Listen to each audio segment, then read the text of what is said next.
जय श्री कृष्णा। सावन मास के कृष्ण पक्ष की एकादशी को कामिका एकादशी के नाम से जाना जाता है। इसका महात्म्य इस प्रकार से है।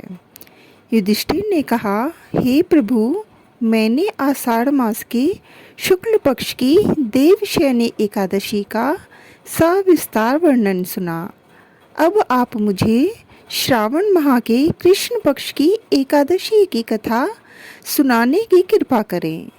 इस एकादशी का क्या नाम है, इसकी क्या विधि है, इसमें किस देवता का पूजन होता है, इसका उपवास करने से मनुष्य को किस फल की प्राप्ति होती है। भगवान श्री कृष्ण ने कहा, हे श्रेष्ठ धनुर्धर, मैं श्रावण माह की पवित्र एकादशी की कथा सुनाता हूँ।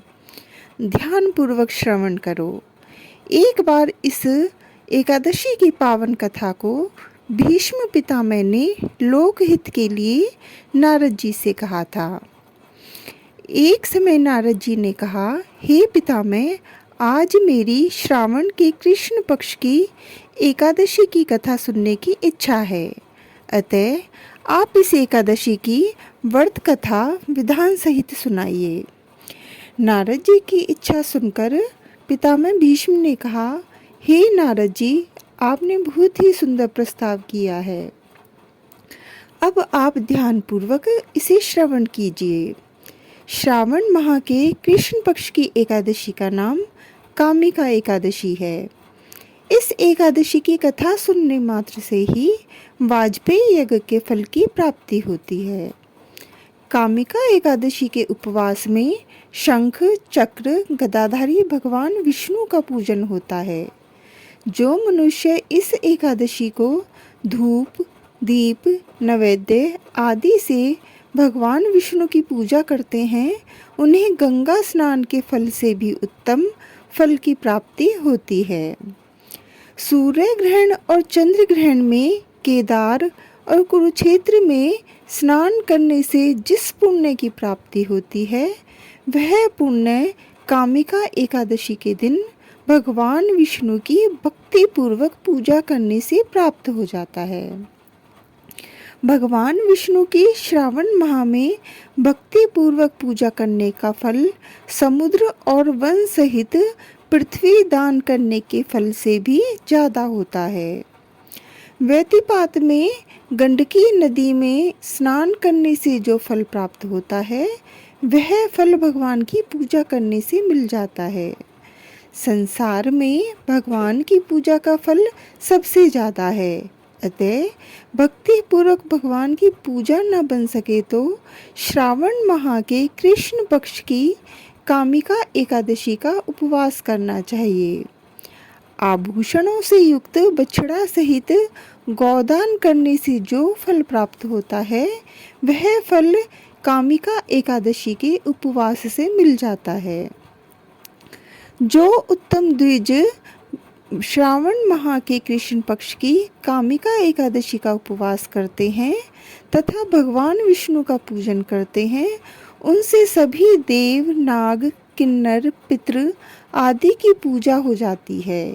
इसलिए पाप से डरने वाले व्यक्तियों को विधि विधान सहित इस उपवास को करना चाहिए। संसार सागर तथा पापों में फंसे हुए मनुष्यों को इनसे मुक्ति के लिए कामिका एकादशी का व्रत करना चाहिए। कामिका एकादशी के उपवास से भी पाप नष्ट हो जाते हैं। संसार में इससे अधिक पापों को नष्ट करने वाला कोई और उपाय नहीं है। हे नारद जी, स्वयं भगवान ने अपने मुख से कहा है कि मनुष्यों को आध्यात्म विद्या से जो फल प्राप्त होता है, उससे अधिक फल कामिका एकादशी का व्रत करने से मिल जाता है। इस उपवास के करने से मनुष्य को ना यमराज के दर्शन होते हैं और ना ही नरक के कष्ट भोगने पड़ते हैं। वह स्वर्ग का अधिकारी बन जाता है। जो मनुष्य इस दिन तुलसी दल से भक्ति पूर्वक भगवान विष्णु का पूजन करते हैं, वे इस संसार सागर में रहते हुए भी इस प्रकार अलग रहते हैं जिस प्रकार कमल पुष्प जल में रहता है और जल से अलग रहता है। तुलसी दल से भगवान श्री हरि का पूजन करने का फल 1 बार स्वर्ण और 4 बार चांदी के दान के फल के बराबर है। भगवान विष्णु रत्न, मोती, मणि आदि आभूषणों की अपेक्षा तुलसी दल से अधिक प्रसन्न होते हैं। जो मनुष्य प्रभु का तुलसी दल से पूजन करते हैं, उनके सभी पाप नष्ट हो जाते हैं। हे नारद जी, मैं भगवान की अति प्रिय श्री तुलसी जी को प्रणाम करता हूँ।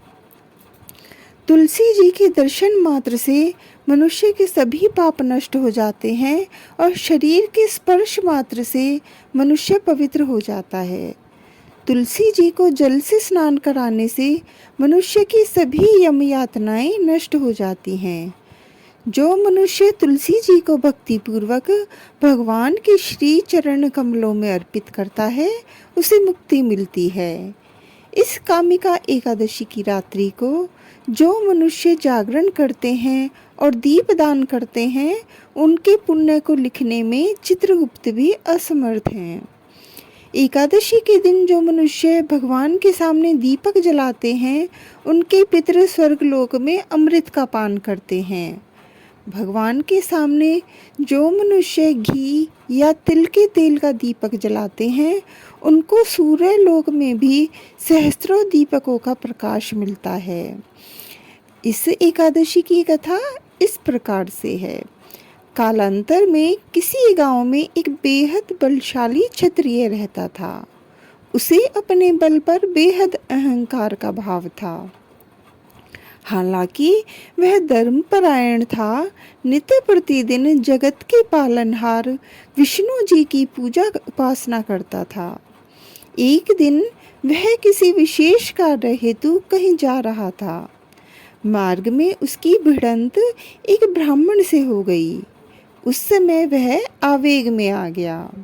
ब्राह्मण व्यक्ति उसे कुछ समझाता, उससे पूर्व ही वह ब्राह्मण से हाथापाई करने लगा। ब्राह्मण बेहद दुर्बल था। वह बलशाली क्षत्रिय के प्रहार को सहन न कर पाया। इसके चलते तत्काल ही उसकी मृत्यु हो गई। उस समय बलशाली क्षत्रिय सकते में आ गया। वह प्रायश्चित करने लगा। उसे अपनी गलती का एहसास हुआ कि उसने बल के दम पर निर्बल ब्राह्मण की हत्या कर दी। आवेग में आकर ब्राह्मण व्यक्ति की हत्या करने से वह बेहद दुखी था। यह सूचना पूरे गांव में आग की तरह फैल गई। क्षत्रिय व्यक्ति ने गांव वालों से क्षमा याचना की। साथ ही ब्राह्मण का अंतिम संस्कार विधि विधान से करने का वचन दिया। हालांकि पंडितों ने अंतिम क्रिया में शामिल होने से इनकार कर दिया। उस समय क्षत्रिय ने क्षमा याचना कर फल जानना चाहा। तब पंडितों ने कहा कि ब्रह्म हत्या दोष का प्रायश्चित करने के पश्चात हम लोग आपके गृह पर भोजन ग्रहण करेंगे। यह सुन क्षत्रिय ने ब्रह्म हत्या दोष प्रायश्चित करने का उपाय पूछा। पंडितों ने कहा, सावन मास के कृष्ण पक्ष की एकादशी तिथि को विधि विधान से जगत के पालनहार भगवान विष्णु की पूजा उपासना करें। साथ ही ब्राह्मणों को भोजन कराएं और दान दक्षिणा दें। ऐसा करने से आप ब्रह्म हत्या दोष से मुक्त हो जाएंगे। कालांतर में क्षत्रिय ने ब्राह्मण व्यक्ति का दाह संस्कार किया। ब्राह्मणों के वचनानुसार सावन मास के कामिका एकादशी तिथि पर क्षत्रिय ने विधि विधान से भगवान विष्णु की पूजा उपासना की। साथ ही ब्राह्मणों को भोजन कराकर दान दक्षिणा दिया। उसी रात क्षत्रिय के सपने में भगवान विष्णु आकर बोले, तुम्हारी भक्ति से मैं प्रसन्न हूँ। आज के दिन विधि विधान से तुमने मेरी पूजा की। इस व्रत के पुण्य प्रताप से तुम्हें ब्रह्म हत्या दोष से मुक्ति मिल गई है। कालांतर से कामिका एकादशी का व्रत रखा जाएगा। इस व्रत के करने से ब्रह्म हत्या आदि के सभी पाप नष्ट हो जाते हैं और इस लोक में सुख भोग कर प्राणी अंत में विष्णु लोक को जाते हैं। इस कामिका एकादशी के महात्म के श्रवण व पठन से मनुष्य स्वर्ग लोक को प्राप्त करते हैं। श्री कृष्ण गोविंद हरे मुरारी, हे नाथ नारायण वासुदेवा। श्री कृष्ण गोविंद हरे मुरारी, हे नाथ नारायण वासुदेवा। जय श्री कृष्ण। जय एकादशी मैया की।